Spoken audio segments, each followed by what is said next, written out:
नाईक, मान्य गृहमंत्री व पालघरचे पालकमंत्री आणि दिल्ली जिल्ह्याचे मुख्यमंत्री यांचे आज जनता दरबार आयोजित करण्यात आलेला आहे. आज पाठीमागे मोठ्या संख्येने अनेक नागरिकांनी गर्दी केलेली आहे आणि आज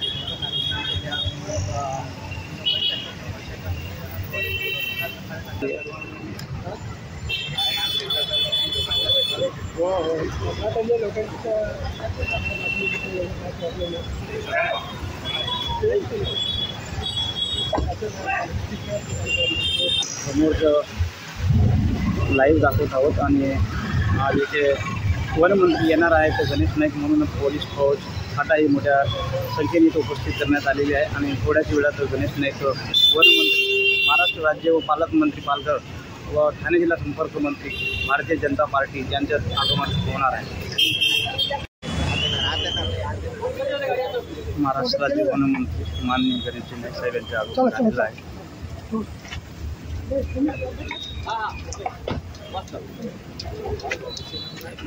चालू घ्या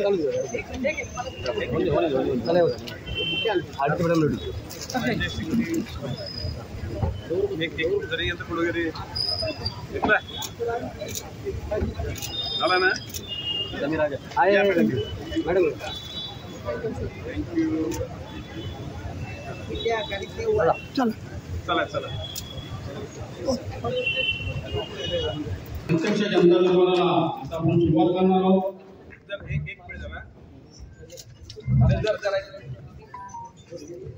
माझी विनंती आहे की जे माजी नगरसेवक किंवा पदाधिकारी त्यांनी बसावं, अधिकारी वर्गाने सुद्धा बसावं आणि अन्य लोकांनी शांतपणे समोर बसलं तर दरबार.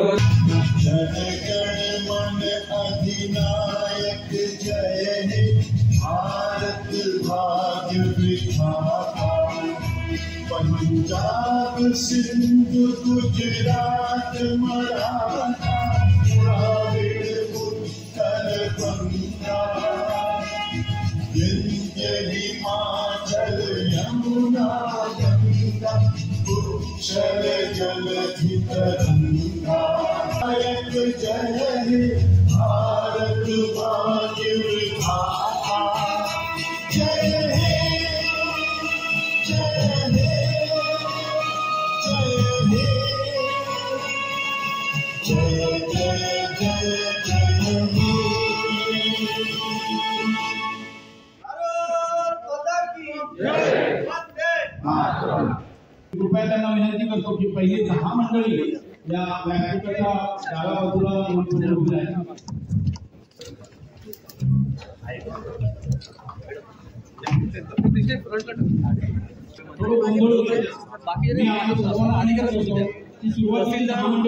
पुढे बसतील, बाकीच्या दुसऱ्या बाकी साईडच्या खुर्च्यावर बसून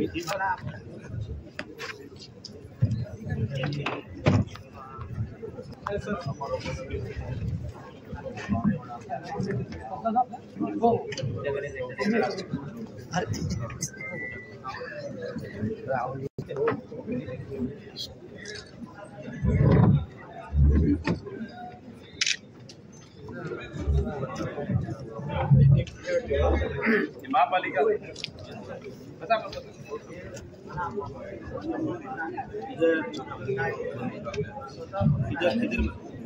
आपला गेल्या वर्षीचा जनता दरबार सुद्धा अतिशय चांगला प्रतिसाद मिळाला. म्हणजे महापालिका मागे जायची महापालिकेच्या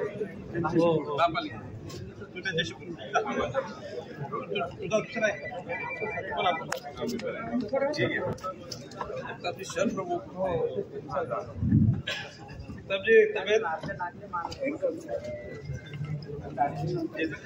अरे गुच्छ दे, ये गुच्छ दे रे.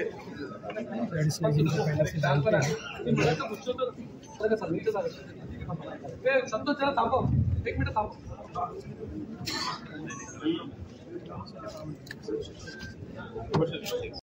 असा वेगळे आमचे जुने सकाळी सावीकडे 5 लाख अनधिकृत बांधकाम जिल्ह्यात होती, ठाणे जिल्ह्यात. आता ती साधारणपणे 95 लाख गेली, म्हणजे पालघर आणि ठाणे इन्क्लूड करून. या बाबतीमध्ये माननीय मुख्यमंत्री आणि मंत्रिमंडळ स्तरावर झालेल्या बांधकामाबाबत निश्चितपणे धोरण आखलं जाणार आहे. मागे मी बोडके साहेबांना सांगून स्थगित केलं होतं, तर त्या ठिकाणी पोलिसांनी त्यांना नोटिसा दिल्या. त्या पोलिसांना पण तुम्ही सांगा की मी त्यांच्याशी कॉन्टॅक्ट करतो, पण माझा कॉन्टॅक्ट नाही झाला. त्यांना निरोप द्यायचा की या ठिकाणी लोकांना पॅनिक करून का याच्यावर धोरणात्मक निर्णय होईल का, आणि आपल्या यंत्रणा सुद्धा त्या ठिकाणी. सर, ठाण्यामध्ये जनता दरबार घेता, कशा पद्धतीने लोकांचा प्रतिसाद काय सांगाल? पहिल्या वेळेला दरबार घेतला तो त्या ठिकाणी खारघर आलीमध्ये, त्या ठिकाणी हॉल पण छोटा होता. त्या अनुषंगानं आलेली निवेदनावर सर्वच खात्याच्या अधिकाऱ्यांनी चांगल्या प्रकारे कारवाई केलेली आहे. आज सुद्धा एकूणच हॉल मोठा आहे, लोक येतात जातात. आम्ही सुरुवातीला अपंग म्हणजे दिव्यांग आणि ज्येष्ठ नागरिकांच्या समस्या ऐकून घेतल्या आणि आता टोकन प्रमाणे लोकांच्या समस्या ऐकतोय. विविध खात्यांचे अधिकारी वर्ग आलेले आहेत, ते निवेदनाचा स्वीकार करतात आणि मला विश्वास आहे की ते लोक आपली कर्तव्य पार पाडतील. महाराष्ट्रात वनतारांचे निर्माण करण्यात कशा पद्धतीने निर्माण करण्यात काय सांगाल त्याच्याबद्दल? गेल्या 5 तारखेला मी जामनगरमध्ये वनताराचं जे भव्य स्वरूप आहे ते बघितलं. ते प्राणी संग्रहालय नाही, जगाच्या पाठीवर जखमी झालेले आजारी असलेल्या प्राण्यांना त्या ठिकाणी उपचार करण्याचं ते रिहॅबिलिटेशन सेंटर आहे. आणि त्याच अनुषंगानं मी अनंतजी अंबानी, रिलायन्सचे जे संचालक आहेत, त्यांना पत्र दिले की बाबा तुम्ही जर गुजरात जामनगरमध्ये एक वनतारा तुम्ही तयार केला आहे, तर आमच्या महाराष्ट्रामध्ये एक सूर्यतारा निर्माण करावा. आणि निश्चितपणे सकारात्मक त्यांच्याकडून भावना व्यक्त केली जाईल आणि त्याचं निर्माण होईल असा माझा विश्वास आहे. थँक्यू.